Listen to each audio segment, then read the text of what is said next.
Meghan Markle and Prince Harry head back to school in Colombia for a social media discussion. And recess. The Duke and Duchess of Sussex kicked off their visit to the South American country. It was a recess to remember for students at Colegio Cultura Popular in Colombia, as they were joined by Meghan Markle and Prince Harry on the first day of their visit to the nation. The Duke and Duchess of Sussex, along with Colombian Vice President Francia Marquez, visited a local charter school in Bogotá during the first day of their visit to the South American country on August 15th. They were greeted by a student named Jose David and headmaster Leonel Umaña Parra before heading inside to take part in an insight session discussing social media with pupils.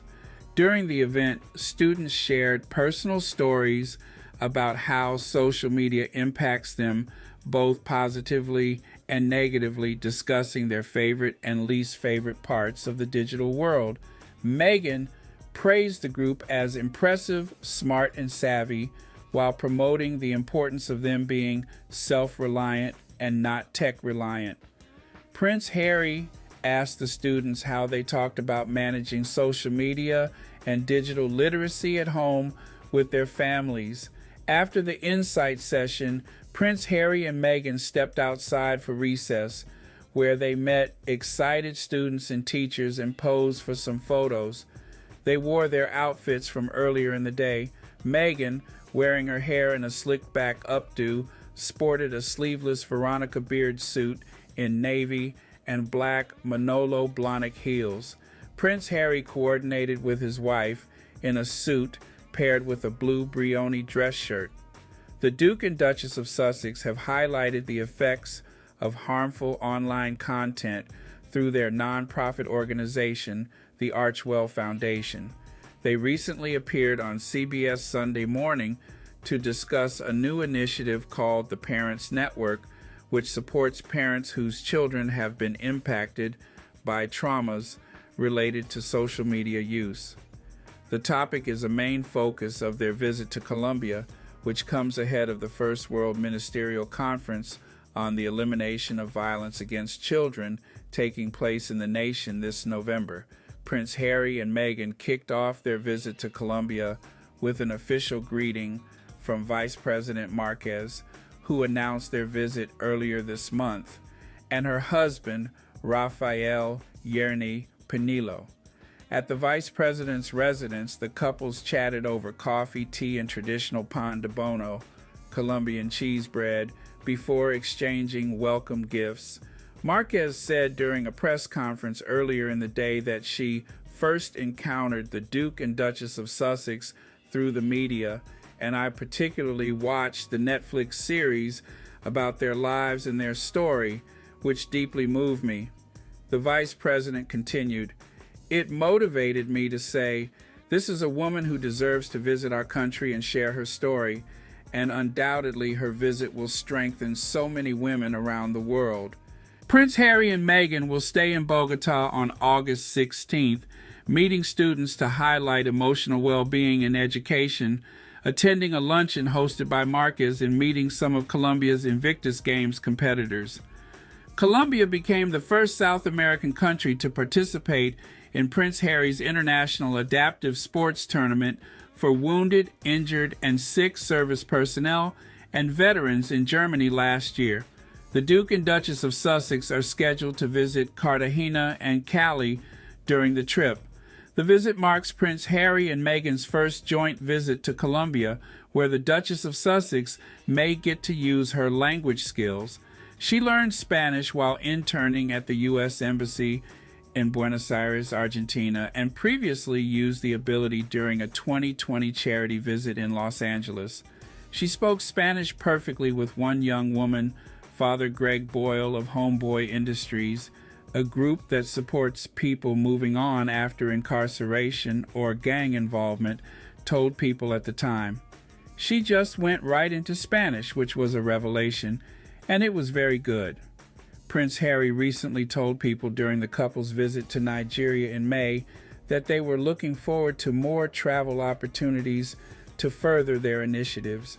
There's only so much one can do from home and over Zoom, so we look forward to traveling more because the work matters. Whether it's the Archwell Foundation, Invictus, or any of our other causes, there will always be reasons to meet the people at the heart of our work, the Duke of Sussex said.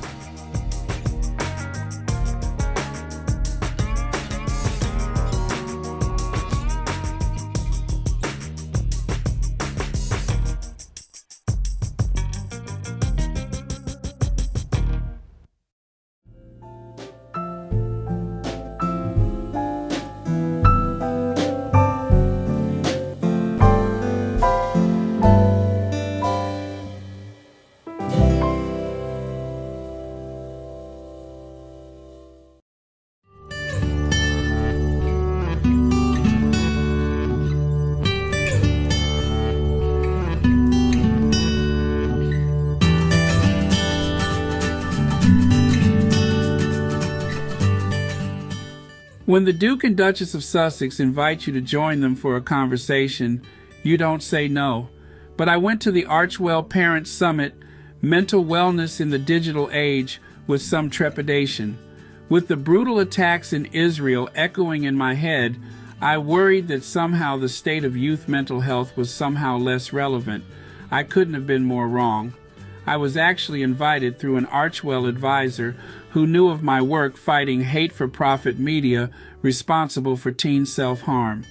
The parents of England Roberts, Tony, and Brandy began by sharing the story of their daughter who took her own life at just 14. Tony wanted to be clear that they were parents who paid attention to their daughter's digital life. We knew her unlock code, we knew her passwords, we knew everything. But I just didn't know how to navigate through these platforms. It was only after her passing that they found a note on England's phone. Holding it in his hand, Tony read it aloud to the audience. Behind the social media life, nobody knows the real me and how much I struggle. Here Tony was overcome with grief and handed the phone to his wife Brandy, who continued to read, "How much I struggle to make sure everyone's good, even though I'm not. If it's not one thing, it's the other. And when things are going wrong for me, I just become so self-destructive, and I just need that emotional support." 18 days later, "There was a video on Instagram depicting what our daughter did," Tony said. The words hung in the room. Sitting in the front row, Meghan Markle wiped her eyes. She was hardly alone. Then the parents of 16-year-old Mason, Dave, and Jenny DeSario joined the conversation. Mason was going through teenage drama, struggling with a bad breakup on Halloween of 2020 when he found out his girlfriend cheated on him and then ghosted him. He went searching on TikTok. The first search was, "My girlfriend broke up with me." Jenny explained what happened next. And then the TikTok started getting darker and darker and darker, and the more he engaged with those, the darker they got. And it got to the point where it was videos telling him how to harm himself and to self-harm, and how to prove your love to her.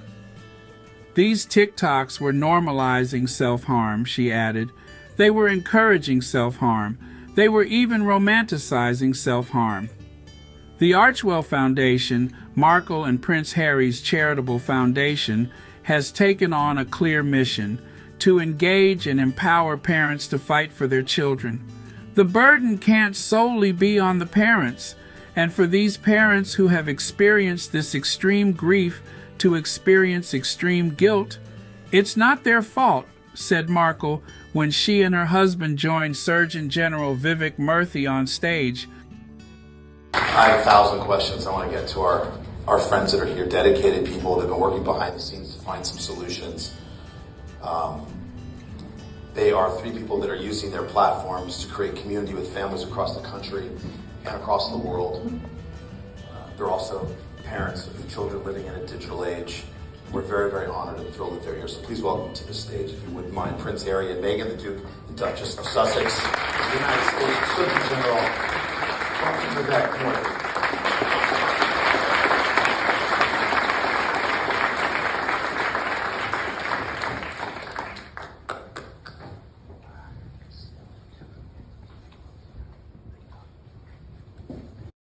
again, the burden can't solely be on the parents, and for these parents who have experienced this extreme grief to not feel burdened to experience extreme guilt.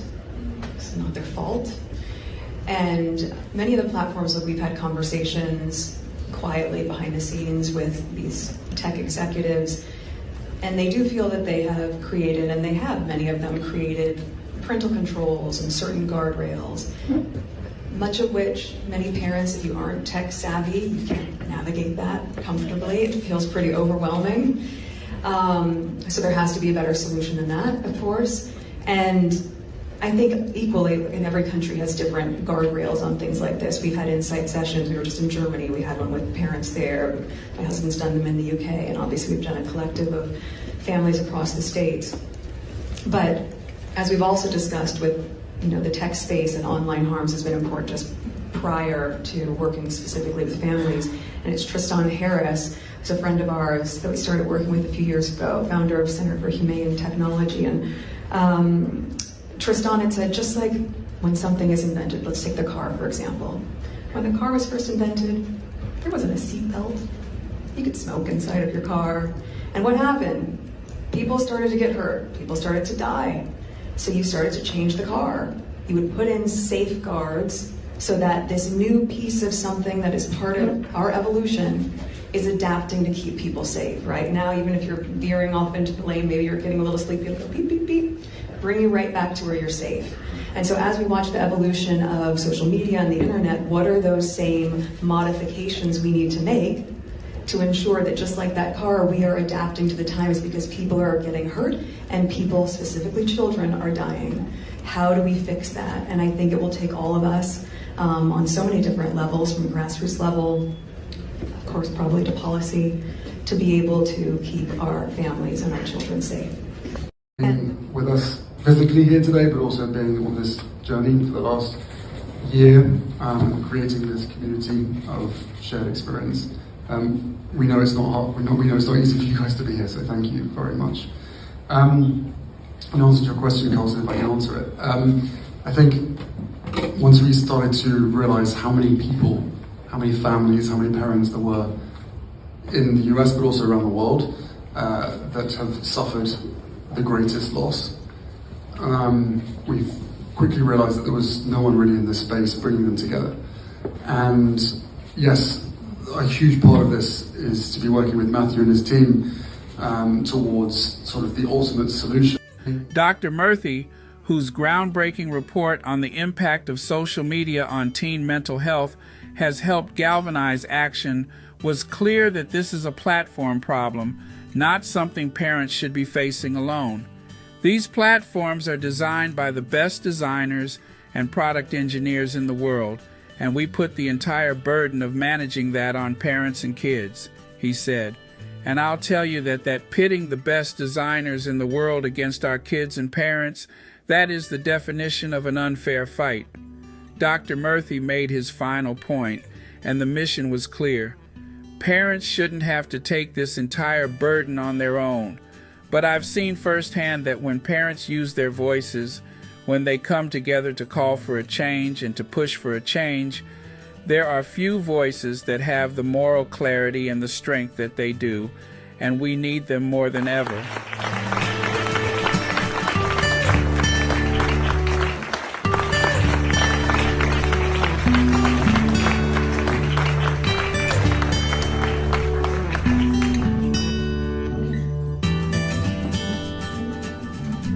I have 1,000 questions I want to get to our friends that are here, dedicated people that have been working behind the scenes to find some solutions. They are 3 people that are using their platforms to create community with families across the country and across the world. They're also parents of children living in a digital age. And we're very, very honored and thrilled that they're here. So please welcome to the stage, if you wouldn't mind, Prince Harry and Meghan, the Duke and Duchess of Sussex, the United States Surgeon General, Dr. Vivek Murthy.